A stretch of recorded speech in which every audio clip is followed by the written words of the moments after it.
কেউ কারো মনে আঘাত দিলে সে কখনো ভিতর থেকে শান্তি থাকতে পারে না। এই কথাটা মনে রাখবেন। অনেক সময় আপনার মনে হতে পারে যে আপনাকে কষ্ট দিয়েছে, দুঃখ দিয়েছে, সে এত ভালো আছে কেন?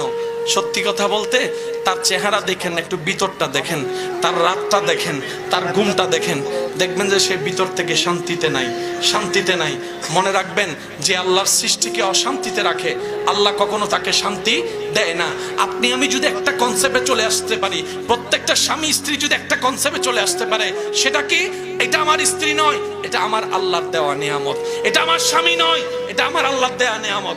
সবাই যদি সবাইকে আল্লাহর দিকে তাকিয়ে, নবীর দিকে তাকিয়ে সম্পর্ক করে, এই পৃথিবীতে শান্তি আর শান্তি হয়ে যাবে, রাগ কমে যাবে। বলি সুবহান।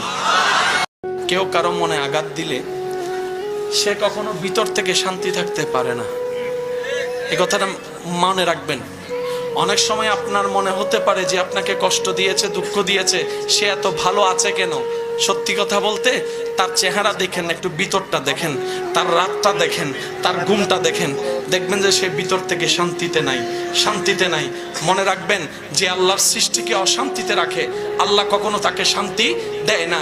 আপনি আমি যদি একটা কনসেপ্টে চলে আসতে পারি, প্রত্যেকটা স্বামী স্ত্রী যদি একটা কনসেপ্টে চলে আসতে পারে, সেটা কি? এটা আমার স্ত্রী নয়, এটা আমার আল্লাহর দেওয়া নিয়ামত। এটা আমার স্বামী নয়, এটা আমার আল্লাহর দেওয়া নিয়ামত। সবাই যদি সবাইকে আল্লাহর দিকে তাকিয়ে, নবীর দিকে তাকিয়ে সম্পর্ক করে, এই পৃথিবীতে শান্তি আর শান্তি হয়ে যাবে, রাগ কমে যাবে। বলি সুবহান।